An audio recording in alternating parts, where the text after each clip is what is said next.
Fala pessoal, espero que vocês estejam bem. Na aula de hoje a gente vai estudar um pouquinho sobre a parasitologia. Então a gente vai ver a importância da parasitologia para a saúde no geral, alguns conceitos e um pouquinho de como a saúde, a prática em saúde, ela é voltada para a prevenção, para o tratamento e para o relacionamento com esses conceitos. Começando aqui, falando a respeito da importância da parasitologia, que ela vem desde a concepção de que no mundo muitos indivíduos eles adoecem de forma frequente por infecções parasitárias, tá bom?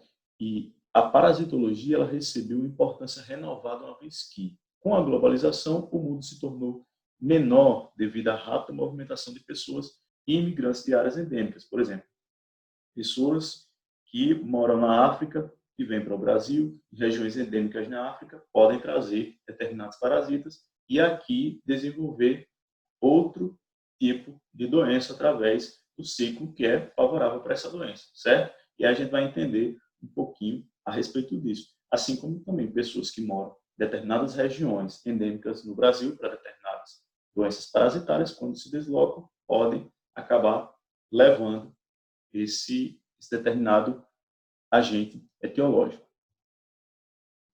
Passando aqui, ainda na introdução à parasitologia, a gente vê a descrição do que é parasitologia como a ciência que estuda os organismos que vivem no interior e exterior de outro hospedeiro, obtendo alimento às custas desse hospedeiro, consumindo-lhe os tecidos e humores ou conteúdo intestinal. É interessante a gente relacionar isso aqui através da noção da relação do parasita e do hospedeiro. Importante a gente perceber que a parasitologia ela visa estudar o quanto esses seres que fazem sua morada em um outro podem ser prejudiciais no sentido de retirar nutrientes, retirar alimento, tá? Ou, enfim, depender dele de alguma forma.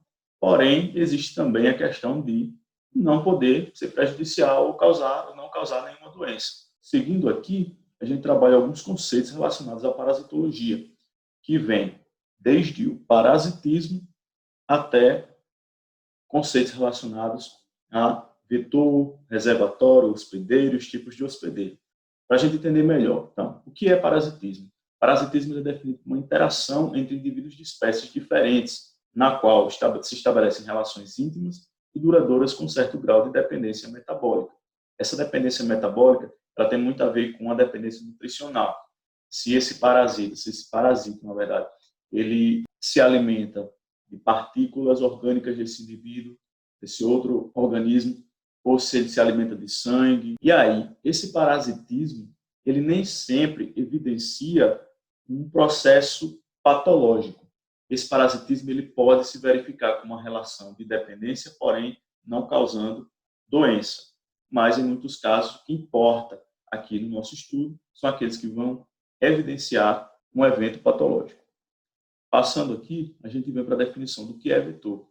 Vetor, como vocês já estudaram antes, a gente também já discutiu anteriormente, é um organismo capaz de transmitir agentes infecciosos. E esses vetores, existem eles de dois tipos, o vetor mecânico e o vetor biológico. O vetor biológico, aquele que carrega dentro do seu organismo o agente etiológico, e o vetor mecânico, aquele que carrega em suas partes externas. Nas patas, por exemplo, a mosca. Okay? E reservatório, ele é caracterizado aqui como sendo sinônimo de hospedeiro. E aí, para caracterizar, para definir, a gente tem aqui que é um organismo que serve de habitat para outro, ou seja, proporciona ao parasita todos os nutrientes e as condições fisiológicas requeridas por este. Ele vai albergar esse agente etiológico responsável por determinada doença e o elimina para o exterior com capacidade infecciosa. Okay? Para a gente poder entender melhor aqui, a gente pode associar esse reservatório muito aos animais. Vocês observam aqui na foto de baixo, o macaco, aquele reservatório para febre amarela, por exemplo. Tá? Ou pode ser também o humano, a depender da situação, depender do tipo de parasita, porque também tem parasitas que têm seu ciclo em determinado agente. Aqui a gente observa a classificação dos hospedeiros, né, os tipos de hospedeiros que existem, começando por hospedeiro definitivo, que é aquele que abriga a forma adulta ou sexuada do parasita, e o hospedeiro intermediário, que é aquele que abriga a forma larval ou assexuada do parasita. Vamos entender melhor esses dois tipos de hospedeiro. Primeiro, começando pelo hospedeiro definitivo, que é o que apresenta o parasito em sua forma madura, como eu já falei, adulto, e em atividade sexual. Um exemplo bem comum desse tipo de hospedeiro aqui é o mosquito Anopheles, que carrega aí o plasmódio responsável pela malária. Outro exemplo característico é o ser humano, que carrega a forma madura do Schistosoma mansani, da esquistossomose. Aqui na figura vocês podem observar o ciclo de vida, que cursa com caramujo, porém o caramujo aqui ele é definido como o hospedeiro intermediário, e a gente vai entender melhor aqui. Usei a mesma foto para poder trabalhar esse conceito aqui. O hospedeiro intermediário é o que apresenta o parasita em fase larvária, forma de larvas, né? Em fase assexuada. Um exemplo do Trypanosoma cruzi, né? O triatomídeo, e aqui do Schistosoma mansoni, o caramujo. O caramujo é que ele vai guardar ali, albergar as larvas desse parasita antes de sair e penetrar na pele do homem. Avançando aqui, a gente tem que essa convivência nem sempre é nociva ao hospedeiro, pois o parasitismo ideal é aquele que não causa dano ao hospedeiro e, por conseguinte, não provoca doença. A gente tem muito a noção de parasitismo associado às patologias. Ok, é o foco nosso aqui, já que estamos falando em saúde. Porém, a gente tem que ter noção também de que nem sempre esse parasitismo ele tem o fim de causar uma doença, porque o parasita ele depende das condições sadias do hospedeiro para ele poder sobreviver. Então, não faz sentido ele levar aquele indivíduo que ele está parasitando à morte e perder ali o ambiente, né, o alimento, certo? Todo o aporte nutricional que ele precisa para poder sobreviver. Partindo aqui, ó, a gente tem a classificação dos parasitas. A gente tem 3 tipos de classificação. A primeira, quanto ao número de hospedeiros, podendo ser monoxenos ou monogenéticos e heteroxenos ou digenéticos. Vamos ver já o que significa isso. Quanto à localização nos hospedeiros, classificando-se em ectoparasitas ou endoparasitas. E, por último, quanto ao número de células. Isso aqui a gente não vai adentrar muito, porque a gente já falou anteriormente. Unicelulares, formados por uma só célula, e pluricelulares, por 2 ou mais células. Então, aqui a gente vem falar um pouquinho a respeito dessa classificação dos parasitas quanto ao número de hospedeiros. Primeiro, começando pelos monoxenos ou monogenéticos. O que é que são eles? São parasitas que realizam o seu ciclo evolutivo em apenas um hospedeiro. Tá? Não precisam mais de outro para poder realizar. No caso aqui, ó, a gente vê a ação da Ascaris lumbricoides, ou da lombriga. Ela precisa somente do homem para poder realizar o seu ciclo de evolução, seu crescimento, seu desenvolvimento. Tá? Outro exemplo é o oxiuro, ou cientificamente chamado de Enterópolis vermiculares, que é aquele parasita ali que vive na região anal, né? Dá aquela coceirinha e tal. Só precisa adentrar no humano, não precisa de outro hospedeiro. Quanto ao número de hospedeiros, ainda a gente tem os heteroxenos e os digenéticos, que são aqueles parasitas que só completam o seu ciclo evolutivo passando por pelo menos 2 hospedeiros. E aí, dentre esses 2 hospedeiros, a gente tem o homem, por exemplo, e algum animal. De novo, eu trago o exemplo mais característico para vocês aqui do Schistosoma mansoni, né? Que é o famoso barriga d'água. Okay? A gente tem aqui, ó, se vocês puderem ver, o ciclo mostrando 2 hospedeiros. O homem, que aí o esquistossoma, ele vai se alojar no sistema digestivo, e o caramujo, chamado miracídio, tá? Que esse miracídio ele vai soltar as larvas em regiões de rios, e aí o indivíduo que morar próximo a essa região onde existe essa infestação por esse caramujo, contém essas Schistosoma mansoni, essa forma larval do Schistosoma mansoni, essa larva entra em contato com o pé do indivíduo e adentra pela corrente sanguínea. Ok? Partindo aqui, ó, quanto à localização desses hospedeiros, a gente fala aqui primeiro dos ectoparasitas, que são aqueles que se localizam nas partes externas dos hospedeiros. Exemplo, a sanguessuga, o piolho e a pulga, tá? Não precisa adentrar no corpo, não precisa entrar. E os endoparasitas, que são os que se localizam nas partes internas do corpo, regiões internas, como exemplo das tênias, né? A lombriga ou do cistosoma, e aí eles agem ali causando um dano naquela região onde ele esteja. Na verdade, eu estou falando aqui dos parasitas que causam as doenças, ok? E como forma de transmissão desses parasitas, o parasita é capaz de se reproduzir disseminando seus ovos, e estes costumam infectar outros hospedeiros, dos quais eles retirarão seus meios de sobrevivência através do parasitismo. Eles podem ser transmitidos entre os seres humanos através de contato pessoal ou do uso de objetos pessoais, aqui no caso mostrando a figura do piolho, né? Quem tem contato com alguns objetos com piolho pode acabar adquirindo aí a pediculose.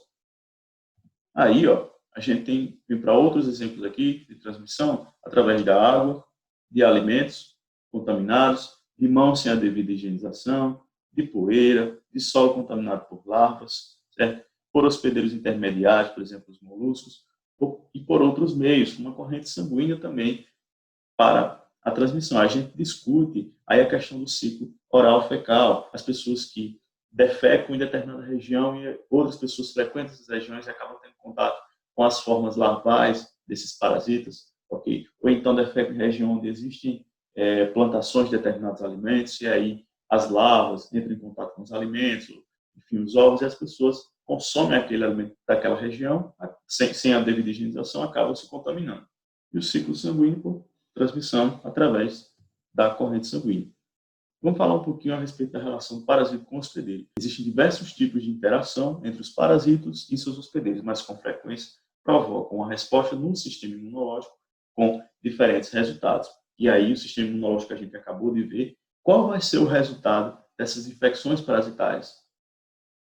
Se a gente puder agregar e discutir em função da proteção do nosso organismo aqui, a gente pode ter aqui a questão da destruição do próprio parasito e da cura da infecção, ok? Ocasionado pelas ações das nossas células de defesa. A gente pode ter a limitação da população parasitária, levando a um equilíbrio dessa relação parasito e hospedeiro, sem que essa relação desarmônica ela seja verificada como um dano para o hospedeiro. E por último aqui a gente pode ter também reações de hipersensibilidade ou de inflamação. Hipersensibilidade, ou mesmo que alergia. Inflamação é a resposta do corpo, né, no qual o sistema imune ele também vai conferir ali uma ação inespecífica contra determinado agente patogênico ou contra determinada substância estranha que venha a penetrar o corpo, podendo levar a uma necrose do tecido ao redor.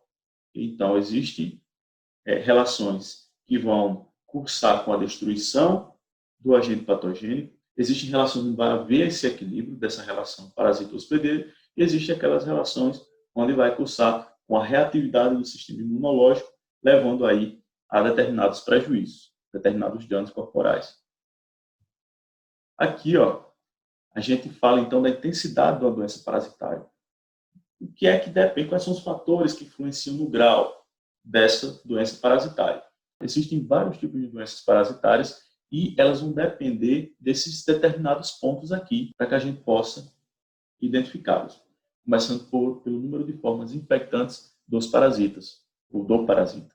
O outro fator é a virulência, ou seja, a rapidez com que esse parasito pode efetivar, causar a doença. Terceiro, a idade do hospedeiro. Idade é interessante aí. Crianças, indivíduos idosos estão aí numa faixa etária de maior suscetibilidade. Não significa dizer que os adultos não possam ser acometidos. Podem sim. Porém, as crianças, porque brincam mais nessas regiões, onde tem solo contaminado, certo? Onde consomem muitos alimentos sem a higienização devida das mãos, que brincam aí onde tem gato, cachorro, e acabam contraindo determinado parasita. O estado nutricional do hospedeiro também influencia muito, né? Aquela pessoa que está emagrecida, muito emagrecida, isso pode ser sinal aí de desnutrição, certo? Ou muitas vezes essa falta de nutrientes também pode favorecer ali um alojamento do parasita com maior facilidade. Por quê? Porque isso é sinal de que o sistema imune também pode estar deprimido, e aí o parasita ele vai poder atuar ali com maior facilidade. Qual órgão que aquele determinado parasita atinge? O intestino, o coração? Qual órgão que ele causa maior alteração? O outro fator, a associação com outra espécie, também pode favorecer ainda uma relação maior do parasita com determinada espécie que está presente no indivíduo, aumentando assim a ação desse agente causador de doença, da doença parasitária. E o grau da resposta imune. Obviamente, um sistema imune saudável, um sistema imune no qual as células de defesa elas vão estar em perfeito estado de funcionamento, a resposta imune vai ser bem mais efetiva. Aqui eu trouxe para vocês um esquema bem resumido dessa relação parasita-hospedeiro, que vai desde fatores inerentes ao parasito, fatores inerentes ao hospedeiro, tipos de associação entre os animais, para a gente poder entender de onde vem essa questão do conceito de parasitismo, que vem justamente das relações na qual existem aquelas que favorecem a interação sem perda para nenhum, aquela que favorece uma relação na qual há perda, certo? Isso aí são os tipos de associações entre os animais. Existem vários tipos que são determinados de relações, não somente relação parasita-hospedeiro. Isso aqui é para a gente entender um pouquinho de conceitos mais básicos da biologia. Okay? E os tipos de adaptações, que aí levam em considerações a morfologia ou a forma do parasita, dos parasitas, certa capacidade reprodutiva dos mesmos, o tropismo, o que é que eles têm mais afinidade em relação a substâncias químicas, em relação à temperatura, em relação aos gases presentes no meio, enfim.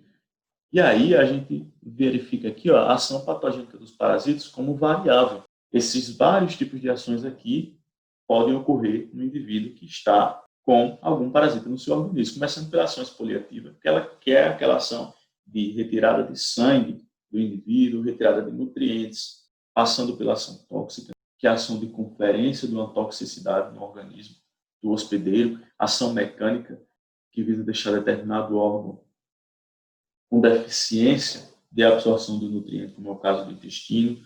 Existem parasitas que se alojam naquela região, fazendo ação mecânica, causando uma ação mecânica no órgão e fazendo com que esse órgão não consiga absorver os nutrientes para corroborar com o metabolismo adequado, como é o caso do parasitismo de determinados agentes patogênicos no ser humano. Ação traumática, que é quando visa romper com a integridade da pele, causar um dano tecidual. Ação irritativa também, favorecendo irritação na região em qual esse patógeno esteja presente. E anóxia, que é quando eles roubam o oxigênio da hemoglobina presente no sangue, fazendo com que esse indivíduo ele fique com aporte diminuído de oxigênio através das células do sangue. E aí, para finalizar, esse último slide diz o seguinte, que a parasitologia, na prática, ela abrange o estudo tanto dos protozoários, quanto dos helmintos, quanto dos artrópodes, onde a maioria dos parasitas de importância médica e veterinária estão situados. Na próxima aula, a gente vai ver um pouquinho de como as doenças ocasionadas por esses determinados tipos de parasitas ocorrem e também as devidas formas de tratamento, que é o que nos interessa aqui. E aqui, nessa foto, eu coloquei o que não deve fazer, o que deve fazer e se aparecer de repente, no caso das infecções parasitárias, tá? Isso é muito relacionado ao conceito da orientação de saúde, muito interessante para o caso das infecções por parasitas. Primeiro, não se deve beber água de qualquer lugar, porque ela pode estar contaminada. Segundo, não se deve comer frutas e legumes sem passar por uma água desinfectada, sem lavar direito. Terceiro, não se deve comer alimentos expostos ao ar. O que se deve ter os cuidados com a água, água filtrada, engarrafada, fervida, e aí desinfectar a água, certo? Muitas vezes a gente coloca um pouquinho de cloro, de água sanitária, para fazer esse processo aí, e lavar sempre as mãos e os alimentos antes de comer. Comprar alimentos protegidos higienicamente de micróbios, e aí, no caso de diarreia, de vômito, se deve procurar um serviço de urgência mais próximo, certo? Para que não se tenha consequências graves decorrentes disso aí. No caso que eu estou falando, essa diarreia, esse vômito muito exagerado, tá? Tem gente que vomita em jatos e aí é muito perigoso, ok? E na diarreia, no caso, existe aquelas diarreias que o indivíduo não passa o dia todo, e aí pode ocorrer um nível de desidratação muito preocupante. Tá joia? E é isso aí. Espero vocês na próxima aula. Qualquer dúvida, estou à disposição.